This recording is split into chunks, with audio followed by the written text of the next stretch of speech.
سر آپ کی نظر میں کیا آپ کو واقعی لگتا ہے یہ جو بجٹ ہے یہ عوام کے لیے کچھ ریلیف لے کر آ رہا ہے اور تنخواہ دار طبقے کے لیے کچھ آسانیاں ہوں گی اس میں؟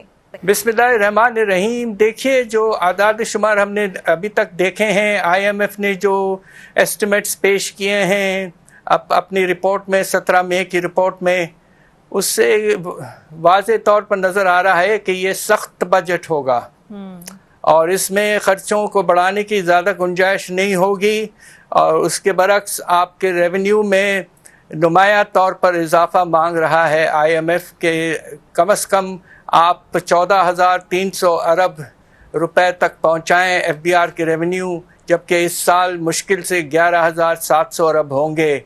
تو لہٰذا ٹائٹ بجٹ آنے کا مجھے اس بات کے امکانات زیادہ لگ رہے ہیں.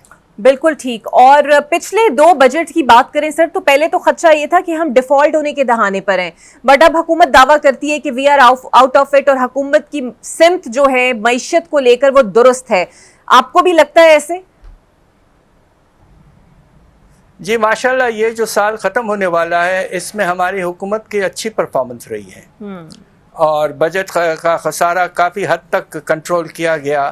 ریونیوز میں اگرچہ ٹارگٹ ہم حاصل نہیں کر پائے، مگر جب بھی تقریباً 28 سے 30% اضافہ ہوا ہے ریونیوز میں ایف بی آر کے، جو کہ بہت ہی انیوژول اور اچھی بات ہے. اور یہ میں سمجھتا ہوں کہ اس کی ایک بہت بڑی وجہ یہ بھی تھی کہ ہمارے اسٹیٹ بینک آف پاکستان نے ایک بونس دے دیا ہماری حکومت کو اس سال 2,500 ارب کے پروفٹس. اس سے جو بجٹ کا جو تصویر ہے وہ بالکل بدل گئی اور بجٹ ڈیفیسٹ بھی کم ہو گیا اس سال. مگر افسوس کی بات یہ ہے کہ اگلے سال کوئی ایسا بونس نہیں ہوگا، اس لیے کہ سر سود تو بہت گرا چکے ہیں. یہ بونس اس وقت آیا تھا جب 22% تھا آپ کا انٹرسٹ ریٹ، اب وہ آدھا ہو چکا ہے، تو لہٰذا اب وہ بونس کی گنجائش نہیں رہی. بالکل صحیح. اور حفیظ صاحب، پیٹرولیم لیوی 100 روپے تک لے جانے کے اوپر کاربن لیوی کی بھی باتیں ہو رہی ہیں. کیا وجہ ہے کہ حکومت ان چیزوں پر ٹیکس بڑھا کر ریونیو چاہتی ہے جن پر ٹیکس پہلے ہی بہت زیادہ ہے، اور جب عامی مارکیٹ میں پیٹرول سستا ہوتا ہے تو پھر عوام کو اس کا ریلیف نہیں ملتا؟ یہ آپ نے بہت مناسب بات کی ہے. دیکھیے پیٹرولیم لیوی میں خاص طور پہ ہائی سپیڈ ڈیزل آئل پہ جب آپ پیٹرولیم لیوی کو 100 روپے تک لے جائیں گے تو اس سے، چونکہ یہ ٹرانسپورٹیشن میں استعمال ہوتا ہے، ٹرکس میں استعمال ہوتا ہے، تو اس کے نتیجے میں کھانے پینے کے جو اشیاء ہیں ان کی قیمتوں میں نمایاں طور پر اضافہ ہوگا. یہ سراسر غلط پالیسی ہے. ہم نے بہت ہی عجیب سی پالیسی رکھی ہے کہ ہم موٹر اسپرٹ پہ ریٹ کم رکھتے ہیں، ہائی سپیڈ ڈیزل آئل پہ زیادہ. اس کا اپوزٹ ہونا چاہیے. اس کے نتیجے میں ہمارے عام جو کنزیومر ہے اس کو کچھ ریلیف مل سکے گا. بالکل صحیح. اور گروتھ ریٹ کو جو 4.2% پر رکھنے کی تجویز دی گئی ہے، آپ کو لگتا ہے یہ اچیو ہو جائے گا ٹارگٹ؟ کیونکہ احسن اقبال کہتے ہیں کہ 2029 تک تو ہم 6% پر لے جائیں گے. ایسا ممکن ہے؟ ممکن صرف اس وقت ہے جب آپ کا انویسٹمنٹ کا لیول جو ہے وہ تاریخ کے سب سے نچلے لیول پہ گر چکا تھا پچھلے سال، وہ نمایاں طور پر بڑھے گا. اور اس کی گنجائش صرف اس وقت ہوگی جب پرائیویٹ سیکٹر کو پروفٹس کا اندازہ ہوگا. ملک میں اس وقت ٹیکسز کا نظام جو ہے وہ ہمارے جو صنعتی شعبہ ہے ان پر جو بوجھ ہے وہ 4 گنا ہے باقی اکانومکس کے کمپیریزن میں.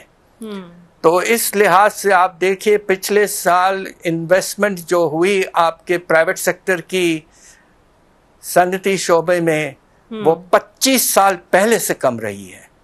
جب اس طرح کی پوزیشن ہوگی اور دوسری طرف آپ ایگریکلچر پر غلط پالیسیز آپ نے لے آئے ہیں آئی ایم ایف کے پریشر میں، آپ نے ہمارے کسانوں کو پروکیورمنٹ اور سپورٹ پرائسز جو ہم ہر سال دیتے رہے پچھلے بہت عرصے سے، خاص طور پہ جب ہم وزیر تھے، اور اب اس پہ آپ نے تو ختم کر دیا اس قیمت کو دینے کا سلسلہ، اور ساتھ ساتھ فرٹیلائزر پہ ٹیکس لگانے پہ چلے ہیں.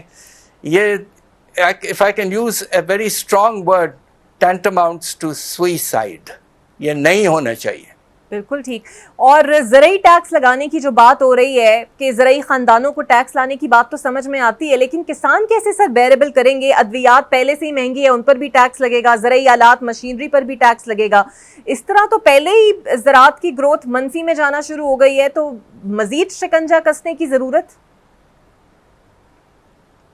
دیکھیے، یہ جو ایگریکلچرل انکم ٹیکس ہے، یہ ہمارے ملک کے جو اشرافیہ ہیں اور سب سے بڑے بڑے زمیندار ہیں. آپ کو تو شاید علم ہو کہ 1% زمیندار پاکستان کے ہمارے کسان 22% زمین ان کے پاس ہے اور 23% اریگیٹڈ زمین ان کے پاس ہے.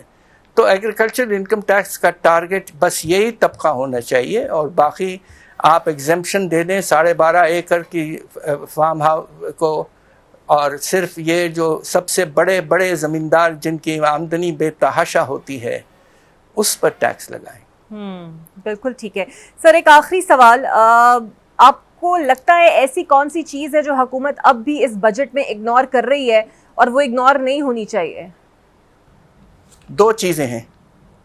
ایک، خدا نخواستہ جو حالات اس وقت ہمارا ہندوستان کے ساتھ ہیں، اس کے نتیجے میں 2 چیزوں کی بہت سخت ضرورت ہے. ایک تو ہم ایمرجنسی پروویژن بجٹ میں رکھیں تقریباً 500 ارب. ڈیفنس ایکسپینڈنگ میں گروتھ ریٹ کم از کم 12 سے 15% تو ہونا چاہیے، اور ساتھ ساتھ ایمرجنسی پروویژن 500 بلین کی اگر خدا نخواستہ اس کی ضرورت پڑے. دوسرا، ہمیں پانی کے معاملے میں پرائیورٹی بے تحاشا بڑھانا پڑے گا، اس لیے کہ انڈس واٹر ٹریٹی اگر انڈیا نے اس میں گڑبڑ شروع کر دیا ہے تو ہوگا یہ کہ پانی کے خدا نخواستہ کچھ آنے والے سالوں میں کمی شروع ہو سکتی ہے. اس لیے ہمارا جو ڈیولپمنٹ پروگرام میں 34 پانی کے پروجیکٹس ہیں، جس میں ڈیمر باشا ڈیم بھی ہے، اس میں ہم صرف 124 ارب دے رہے ہیں، جبکہ کم از کم ہمیں اس پہ 400 سے 500 ارب دے کر یہ 34 پروجیکٹس جلد سے جلد ختم کرنا ہے. یہ 2 پرائرٹیز نئے پرائرٹیز ہیں link to the situation with India.